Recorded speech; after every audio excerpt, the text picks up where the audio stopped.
What is up, everybody? Welcome back to RacingDudes.com, and welcome back to another one of our previews. Well, it's kind of a lighter week for racing coming up on the weekend. I think we're going to have good cards, but maybe not huge stakes racing. But Thistledown, the Ohio Derby, that's right, it's Ohio Derby weekend, Saturday, June 22nd. That will be our featured race of the afternoon there on Saturday. Field of 10 comes up. Grade 3 race here. Ohio Derby, $500,000 the purse, mile and an eighth the distance. Well, let's go through them one by one here. We'll be kind of quick with some of them. I really believe this is looking like a two-horse race to me. We'll get to those horses in a minute. Number one is Frizzante. Frizzante right now, he's 1 for 9 overall. That's not good. Only a nose away from losing a allowance last time out at Parks. Broke the maiden at Tampa, then tried the turf, was okay, got third, and then, like I said, that allowance loss last time out at Parks. Now we're moving up to Stakes Company. Pretty tough spot to try Stakes Company for the first time. I don't give this horse much of a shot. Number 2 is Gould's Gold. Easy for me to say, Gould's Gold. If you're like, oh yeah, I know this horse. That's because you watched Preakness Day. This horse ran second, lost by a nose in the Sir Barton. Also, third, got beat in the Bathhouse Road, Informed Patriot and Imperial Gun. This isn't a bad horse. He's not too bad. He's a horse that kind of fits in here from a class standpoint. Kind of if you're looking for an alternate, alternative to the two big horses I'll go over in a minute. He's not the worst. I think he makes sense. I think he could, be in here with an upset chance. Number 3 is Charleston. This is a horse at one time kind of had some high hopes for, was kind of following him, but just hasn't been able to get the job done, so much so that he's still a maiden. And this is just weird, right? This is a weird entry into this race. The horse is, 6 lifetime starts, never won, only 1 second place effort, does have 2 third place efforts. Still a maiden, and honestly, the biggest thing, hasn't really been close to winning. And I think that's kind of like, well, I just, we've had some shocking results. This one would be shocking for sure. Number 4 is Copper Tax. Copper Tax coming off a win in the Tessio Stakes at Laurel Park. That's a race that usually, well, not usually, but is a prep for the Preakness. They decided not to do it. They decided not to run in the Preakness. They entered him in a turf race as a main track only on the undercard of Preakness Day there at Pimlico. Of course, it did not come off the turf. So here we are here in the Ohio Derby. Look, it's a logical spot. I think if you want to play him, I mean, this is a spot where he can win, right? It's an easier spot than the Preakness. We know that. He's 7 out of 10 lifetime. All he does is win. But I think the 2 races I'm kind of circle, it's like, oh, that's not a good sign for this one. So he has 3 losses. Like I said, first loss was debut. I'm not worried about that. It was a long time ago. Rims and Stakes, though, he tried that. He got beat 14 3/4. But you're like, hey, 2-year-old race, no worries. It happens. Went to the Sam F. Davis, got beat 19.5. Both those races just weren't very good when he stepped up. I think he's a better horse. I think he's got a better chance in this one. But those 2 races where he tries similar-ish company, although the rims are probably tougher than this one for sure, but the Sam F. Davis really wasn't. Kind of a worry. So we'll see if Copper Tax can kind of turn around that stakes form. Number 5 is Uncle Heavy. Look, I've never really thought this horse was great. Decent for sure. Nice win in the Withers over not much. Wood wasn't very good. Preakness wasn't very good. This is more where he needs to be. I'm still not going to support him today. I think he's going to get overbet a little bit. But look, if you want to support him, this is a better spot for him for sure. This is a spot where he can win. This race in some ways, reminds you of the Withers minus a couple of decent horses in here. So maybe he can come up and at least get a piece of it. Number 6 is Deposition. This horse won an allowance at Delaware last time out. Did it pretty nicely, won by 2 lengths, but he's another one. He's tried tougher company before. It really hasn't gone all that well. He's 4th in the Withers. He was 6th in the Gotham. He didn't finish the Wood, got vanned off that day.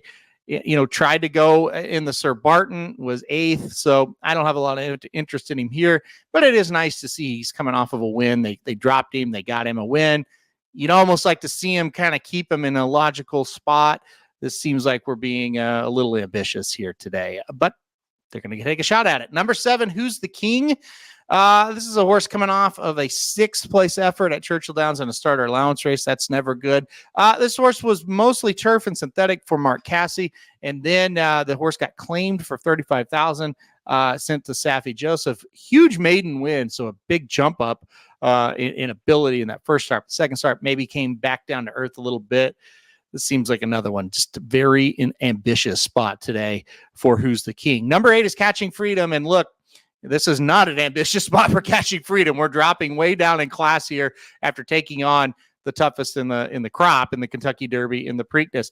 Both races, look, you look at Catching Freedom and you go, well, he was kind of right there where he had a shot to win, and he didn't. So that's the negative. But the positive is he ran very well in both those races. Fourth, only beaten a length and 3/4 in the Kentucky Derby, and third, only beaten 2 1/4 at the Preakness. Now we're dropping down to the Grade 3 Ohio Derby. You know, this makes all the sense in the world. This race, you know, you look at it, is it as good as the Louisiana Derby was? I'm not sure about that. You know, is it as good as even the Smarty Jones? Well, there were some pretty good horses in the Smarty Jones. So, you know, I think this is a really good spot for him. It makes a ton of sense that he shows up here. Number 9 is Batten Down. Batten Down is Johnny Come Lately on the spot. This is the brother of Tacitus, if you did not know that. So a brother of Tacitus here. Look, first 3 races were good, but just kind of remind you of Tacitus, honestly, a little bit. Just couldn't quite get the job done. Stretched out to a 1.25 miles. You don't see a maiden special weight ran at a 1.25 miles very often. It was at Churchill Downs. It was a very, very weak field, but he beat him like he was a really good horse. And so when I mentioned earlier, this is a 2-horse race, I totally believe it's a 2-horse race between the 8 Catching Freedom and the 9 Batten Down. And when you look at Catching Freedom, are you going with the class and the establishment and the horse that's been running really well, winning big races and running well in other races where he lost? Are you going to go with the up and coming number 9 Batten Down, who was good, not great in all 3 of his first starts, and then was really good against nobodies at Churchill? That's the decision, right? You could go either way. These things are usually 50-50 how they break down. But Batten Down, certainly, if he can run back to that last effort, he'll be tough in this spot. There's no doubt about it. And then finally, number 10, Mugatu. No interest from me in Mugatu. Well beaten in the Bluegrass, well beaten in the Preakness. There's just not much on the form. 1 win in 13 starts. That 1 win did come over a synthetic surface. You look at the synthetic races, probably where he needs to be. He didn't run awful in the Bluegrass, though, in the dirt. So maybe that's not the most fair thing. But anyway, just no interest from me for Mugatu. All right. It's been a crazy 3-year-old year. It seems like any race for the 3-year-olds that was not a Triple Crown race this year, been pretty darn good at. And then the 3 Triple Crown races, I haven't been close. So there's that. But anyway, why I say that is I do have confidence, not a Triple Crown race, so should do okay here. I'm going to go Catching Freedom on top. I'm going to go the established horse, number 8 Catching Freedom, to win this one over the number 9 Batten Down. Look, there's 2 kind of things. I am a big time form U.S. guy. I really think they do a great job over there. Craig Milkowski, who makes the numbers. And like Catching Freedom has consistently, 3 races in a row, ran better numbers than Batten Down. At least, Louisiana Derby, they had the same number. The last 2 races, Catching Freedom's been running better. And I just think he is the more established horse. He is the horse that you can rely on the most. And Batten Down, I'm not going to be shocked at all. I really think if you just want to use the 8 and 9 in multis and just move on, I don't think, you wouldn't have to move on. You'll end with the 8 and 9.